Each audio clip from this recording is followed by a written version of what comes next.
We're back at the Temple of Wedeka, underground, and things went pretty poorly last time, so I'm thinking, let's explore a little bit away from the guards that I accidentally stumbled directly into. Is there something up north I can find? Because I feel like we gotta be able to... This is the type of situation where we can usually infiltrate something. That really is just a dead end, huh? Okay. Is there a way I can manipulate the guards? What if I approach with just one character alone? Got it. Hey friends. Buddies. You guys having a good old time? The mercenary eyes you warily as you approach, his weapon readied. What are you doing here? You didn't look like one of that masked lot. Apparently I can give him 350 copper points. Copper pieces. Perhaps you should look the other way. He scratches his sweaty palm. What goes on in there ain't none of my business. My men'll leave you be, but I can't make promises about those masked kith in the back. He grabs your proffered money and looks away. You're on your own, alright? I didn't see you, and I don't know you. Any idea what's going on around here? A word of advice, friend. Don't ask questions. Just go and do what you're told. Farewell. Alright. I'm just gonna sneak on in. Let's be casual about this. Hi, everybody. No one's trying to murder me this time. That's always a good sign. So these are all mercenaries. Oh, so these guys all work for that guy. That's why none of them attacked me right out of the way. You're kind of off on your own. Can I talk to you? What's in here? Potion of Lengath's displaced image? What? 25 deflection, 20 reflex for 45 seconds. Causes the caster to appear visually displaced, increasing their deflection and reflex for the duration. Oh, wow. And a lot of money. Can I take that or am I going to get caught? No one's going after me for taking that? Wow. Well, I just got more money back than I spent getting in here, so I guess that's okay. Can I talk to this person? The Acolyte's crankier than usual. One of her masked friends got lost in the sewers, it seems. Let's go sneaky a little bit. These guys can obviously see me, but maybe... Let's see what happens as I approach here. I just saved before I walked in here, so I'm just gonna... If anything goes wrong, I can always reload that save. What's going on in this particular room? Oh, more mercenaries. These guys won't attack me. Oh, there's another jar over here. Does no one care that I'm just taking this stuff? Binding copper, primal... Oh yeah, I remember I grabbed this stuff last time when I died. Let's try to avoid that this time, maybe. Oh, I remember this. That's the big room where everyone died in. That hallway is where that big fight happened, where everything went horribly wrong. Let's maybe go the other way first? Maybe I don't want to go head first into that direction yet. What's around here? More mercenaries? Ooh, a box. No one seems to care. I'm just taking stuff. Oil. This oil is of the variety generally used in cooking, though it might be used as fuel in hard times. +1 constitution for 5 minutes. You drink oil for constitution? I'm not sure if I love that logic. Everything else is just basic food supplies. Don't need to read about those necessarily right now. Unless you guys really want to learn about cheese. By the deeds of my tongue and... Oh, that's not it. There's an initiate here. Okay, what can we learn here? There's a bookcase. Oh my god, more money. I'm taking all your money. The Aether Empire, Part 1. Origin. In approximately 2200 AI, a group of tribes called the People of the Deer unified into a new civilization called the Aether Kingdom. The tribes, small and widespread over the land, knew it would be better for their continued existence to unify. The leaders of each tribe became advisors to the king, chosen by the group. Each advisor would still be lord over his people, but each lord would answer to the Fenkoning, the first king. This decision turned out to be exactly what was needed, and the Adrian Kingdom thrived, spreading out over the land, establishing strong trade routes, and became known to be fair but shrewd businessmen. While the country thrived and internally there was little strife, there were still occasional skirmishes with the neighboring elven kingdom of Cuchulainn. Not long after the kingdom was formed, the Adrian people began studying animancy.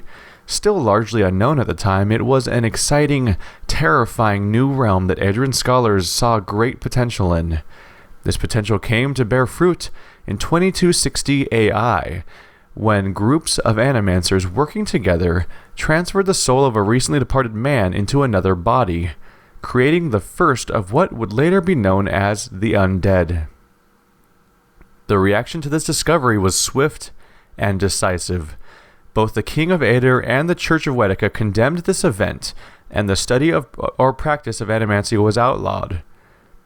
It would never again be practiced openly on Aetheran soil. Conflicts with Cuchulainn continued, escalating into a minor war in 2398 AI. Afterward, a treaty was signed, and the Kingdom of Aether merged with Cuchulainn to form the Aether Empire. With the political and military strife now settled, the Aether Empire would become an economic powerhouse, able to provide resources that were hard to find in other parts of the world. Their trade routes became some of the most lucrative in the world. A little bit of a lesson in history there. And that book is mine. Did that go in my inventory? Get that out of my... Don't go in my inventory. Go in the stash, you silly item. In fact, let's send a lot of these silly food type items into the stash, because I am starting to carry too many of them. What spirits effect?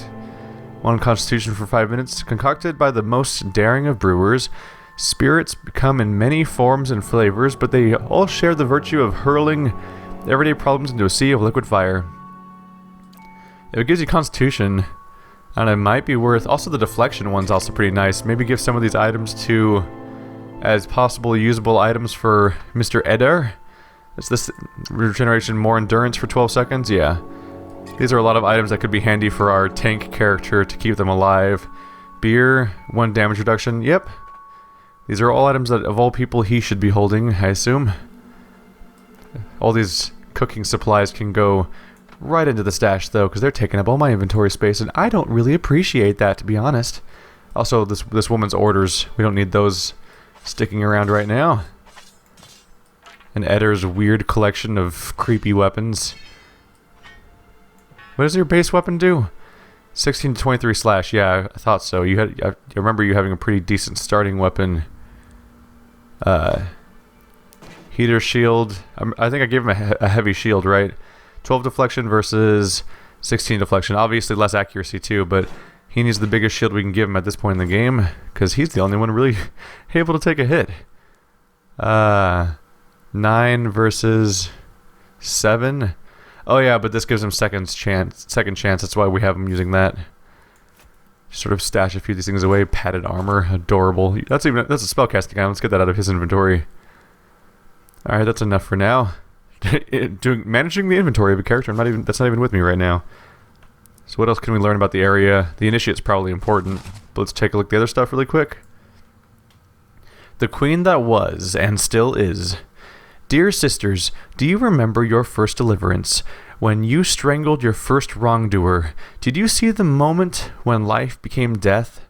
Could you see the instance when your victim realized that Wedica forgets nothing? When Wedica takes her throne, will you face her with pride, knowing you held your own oaths?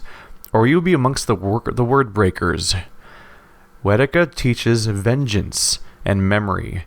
And while she is in exile, we must be her eyes and ears that let no injustice slip from record. We must be clenched fist that silences the lying breath. When Wedica takes back her throne, all of the injustices that have slipped through the cracks of history will be righted. The villains hiding in plain sight amongst the innocent will feel the burned queen's choking grasp. Pray that you live to see the day when you will join our queen in this cleansing of the wicked. But know, my sisters, that we must be ready to see the end of our days without the return of our queen. For she will take back her throne, but it may be our daughters that serve the restored court. We must continue to live as we have always lived, hated by the other faiths, even though we place justice above our own well-being. At least the Empire of Aether still holds our creed in proper esteem. It is a proper sign of respect that, by imperial custom, our clergy must oversee a contract for it to be legally binding. For who else understands the value of remembering one's oath than Wedeka's faithful? And let us not count our current blessings, for we still enjoy the support of the Paladin Order of the Steel Garrote. Of the Steer Garrett. I always mess up the word up. They too understand that society is built and broken by the oaths and rules of its people. When Wedeka takes back her throne, my family will know that I was right to commit my life to the exiled queen. When Wedeka takes back her throne, the Strangler will stop being a story told to frighten our daughters, but a hero woven into parables that teach our children justice. When Wedeka takes back her throne, she will bring her flawless memory with her. Every transgression, every crime, every injustice will be revealed. When Wedeka takes back her throne, even gods won't be spared their due retribution. Also, this note is worth money, so I'm just going to take that. If all of the stealing is worth punishing, then I'm pretty screwed when Wedeka comes back, huh? But, out of all the religious groups we've seen a lot of these games, it's hard to go wrong with someone that's just about justice, although then you do have to figure out how you define justice. Let's try talking to this initiate character. How do you do? A lone figure paces back and forth, tapping his fingers at his sides, muttering to himself. He jumps when he sees you, his hands on his chest. By the flame, you startled me. He pauses and leans forward. Where's your mask? It's too itchy. I'll put it back on for the meeting. Well, don't let anyone inside see you without it. They're keen on anonymity. Can I borrow your hood? Of course not. He clutches at the edges, as if you've threatened to rip it off him. The Acolyte will kill me for sure if I approach her without it. And I'll kill you if you don't give it to me. Fine, take it. Just don't let tell the Acolyte you got it from me. You need something else? I'll be ready for the Initiate's meeting soon, honest. So now I have a hood. I had to be a dick about it, but I need an option here to get into this place, because it's kind of important about my destiny and shit like that, and he'll be fine. Alright, tell me about the meeting. This must be your first time. The Acolytes communicates with each of us individually to hear our progress on old tasks and to assign us new ones. He shivers with a mixture of pleasure and dread. It's a unique process. She's a cipher, so she can speak with you without words. Fascinating until you realize she can probably read your thoughts just as easily. What do you know about these tasks? He laughs nervously. Only what I absolutely need to. We protect the secrets of the gods, so discretion is essential. He waves a hand between the two of you. We receive our instructions from the Acolyte just as she receives hers from someone else, and so on, right up to the Grandmaster. Our role is to obey, knowing as little about the overall plan, and each other as possible. Tell me about these secrets. He jumps back. You shouldn't be asking. Whatever they are, they're secrets for a reason. Our job is to guard them, not to know them. How can you be so confident you're doing the right thing when you know so little? He snorts. That's easy. The Leaden Key hasn't been around for ages by the blessing of the gods. You only have to look around to see the perils of trying to usurp divine power. Killing a god in the Saints' War has cursed us all, and the heresy of animancy has only worsened matters. Try to replace a soul and you inevitably end up with a monster. It's all been a warning. There are some powers we just shouldn't have. I see. We've been entrusted with important work. It's an honor, but not without its challenges. What are you doing here? He resumes his pacing. I've been practicing the passphrases. I know them backwards and forwards, but I get so nervous every time I think about repeating them to an Acolyte. He wrings his hands. Why are you so nervous? He stops in his tracks. I've never seen the Acolyte's face, but I can't stop wondering what she looks like under that robe. He twists his fingers together, and when she peers into my mind, I'm afraid she'll catch me thinking about that. You hear him swallow. Also, if I get the passphrases wrong, she'll kill me where I stand. Ha! Then look beneath the robe, I say. Fail her test, but succeed in more important one. Once you have nothing to hide, a cipher's got no power over you. Weird that I totally left my party outside in this little attempt at sort of sneaking into the group and not making a big scene, and they're still taking part in the conversations. That's a little weird. You could practice on me. If he practices on me, then he tells me the passphrases, which means that I know the passphrases, unless I forget, which would be embarrassing. Okay. He ushers in a deep breath with fluttering hands. Here goes. First question. State your name and purpose. Answer. My name belongs to the gods, and my hand to their service. Second question. What company do you seek? Answer. I seek the company of shadows, that our labors remain secret. Alright. Name to the gods, hands to their service. Company of shadows, labors remain secret. Third question. Tell me of your labors. Answer. To see that the craft of Kith and Wilder does not disturb the bones the gods have buried. Kith and Wilder, bones the gods have buried. Huh. The hands of Kith and Wilder... See that the craft of Kith and Wilder does not disturb the bones the gods have buried. I'm repeating this a little bit, trying to keep it in my own head. Fourth question. How do we know your purpose? Answer. You shall know it from the confession of my tongue, the deeds of my hand, and the oath of my soul. Riddles upon riddles. What bones the gods have buried. It's very dramatic, isn't it? Oh, I'm sorry. Please continue. Fifth question. And how is your oath guarded? Answer. It is sealed by the leaden key. He sighs with a nervous chuckle. That wasn't so hard. How is your oath guarded? It is sealed by the leaden key. Alright. Sounds like you've got it. I do, I think. He bites his lip. I'm just going to practice a few more times by myself before the meeting. Alright, well. I'm going to go ahead and quickly add a save to the list, but using that information I might be able to sneak in, and he gave me a hood, which means I can... Oh my god, that's a creepy mask. Now I can infiltrate, potentially. Let's see here. I need... Oh god. 4 mechanics plus 5 lockpicks or 5 mechanics to open this chest. My character's mechanic skill is like 3, right? Yeah, it's 3. Welp, I'm not opening that chest today. Welp. I wonder if that also was a way of getting a hood. We're just gonna have to sneak on through here. I think it's time to just progress forward. Should I take my... I wonder if I should be taking my my weapons off or something. We'll just push forward.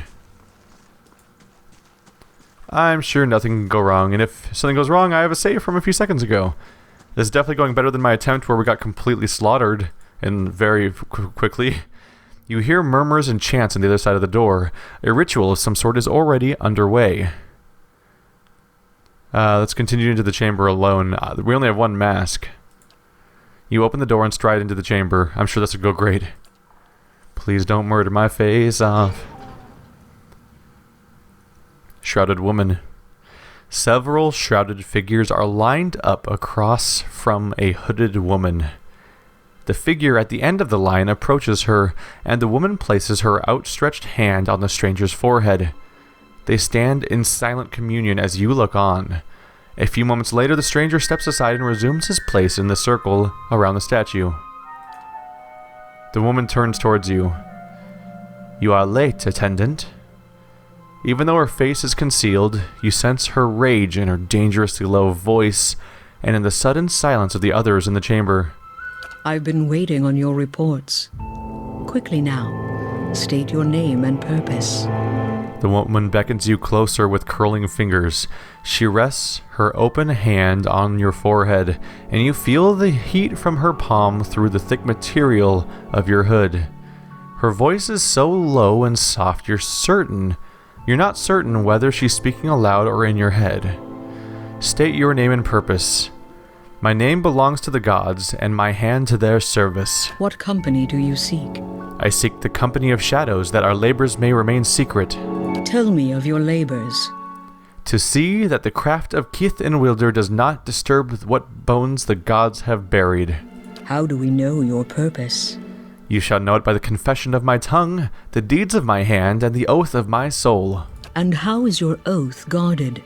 It is sealed by the leaden key. Welcome, attendant. Tell me of your exploits. Her voice reaches you as a whisper, slithering first into one ear and then the other. In your mind, you see a building, magnificent with trellises and tiles, and located on a pristine boulevard. The wealthy and learned stroll in and out, trading knowledge and coin. Does he wait still? Yet it also houses misery and madness. Somewhere within its rotten core sits a man, his hair matted, but his eyes alert. He watches and waits, a prisoner by choice. The Acolyte's question echoes in your mind. Does he wait still? Oh man. Is this a quiz or is this just a question? Huh.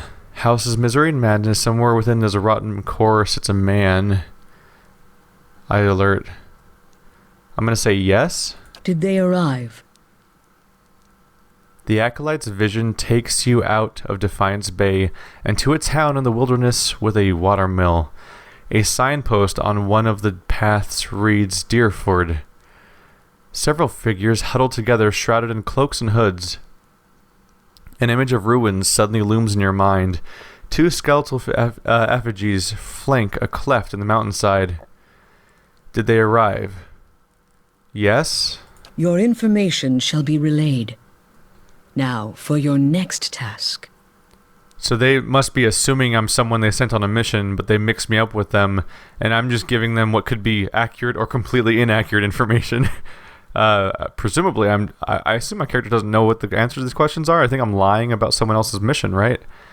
The ruins fade from your mind, and in their place is a palimpsest of a neighborhood.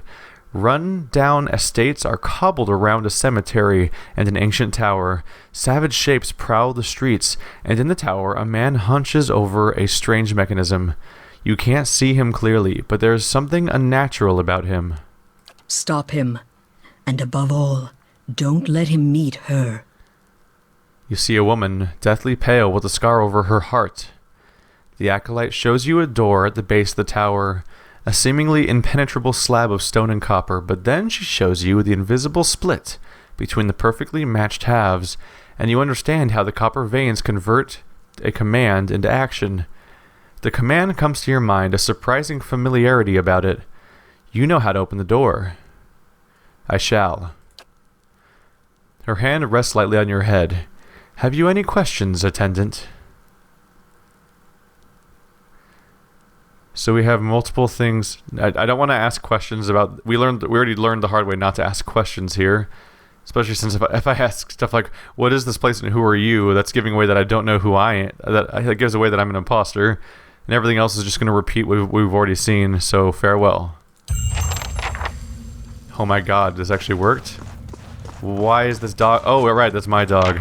I was like, how did you get here? What's going on? Oops, that's slow mode. Let's open up our quest log. We have multiple new quests, okay. Through Death's Gate. The Acolyte's vision showed me mysterious ruins somewhere outside the Deerford. The Leaden Key has sent operatives to find the site, though their purpose is unknown to me. I don't know exactly where these ruins are, but perhaps someone in Deerford Village does. Undying Heritage. The Acolyte showed me a vision of an ancient tower with a derelict district of Defiance Bay. There was a strange man in the tower working on some kind of machine. I also saw a woman with a scar over her heart. I don't know where she is, but I suspect she holds the key to whatever happened there. The Leaden Key was interested in this tower for some reason. I need to understand what it does if I'm to figure out their plans. The Leaden Key Acolyte showed me an ancient tower near a cemetery in a neighborhood full of rundown estates. Following this lead will require locating the tower, asking around would be a place to start, perhaps among patrolling Justicars who would know the city well. And then finally, the man who waits. The Leaden Key Acolyte showed me a vision of an agent in a place of misery and madness. I need to find this agent and discover his or her plan to see if it holds any clues to finding the man I'm searching for. Objective is to find the place of misery and madness. The Leaden Acolyte showed me a wealthy neighborhood that also housed misery and madness. There was something waiting there, a prisoner by choice. If I am to find this person, I will need to find this neighborhood. Perhaps the guards will know about it. So relative amount of repetition there.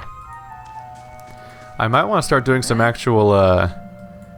Hey, doggy, let's get out of here. You just mysteriously showed up over here. I might want to try doing some side quests because I feel like we're escalating pretty quickly. I looked up the game's campaign really quick. Not spoilers or anything because I avoid that kind of detail, but I like to have an idea of how long the game is because whenever a game gives you like chapters and or acts, you don't know what that means.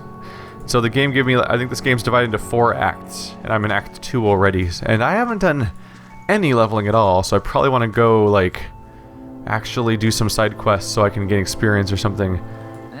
So we got 4320 experience. Specifically, we got 1440 for the party. Why does it say total experience 4320 but 1440 party experience? I don't know what those numbers mean exactly. There's not exactly a breakdown, is there? I can't click on it. Nope. So we added 3 new quests and subtracted 1, so we're exponentially increasing here. Let's just try to get out of these sewers before I manage to die or something again. Well, that certainly was smoother than trying to hit everyone with swords.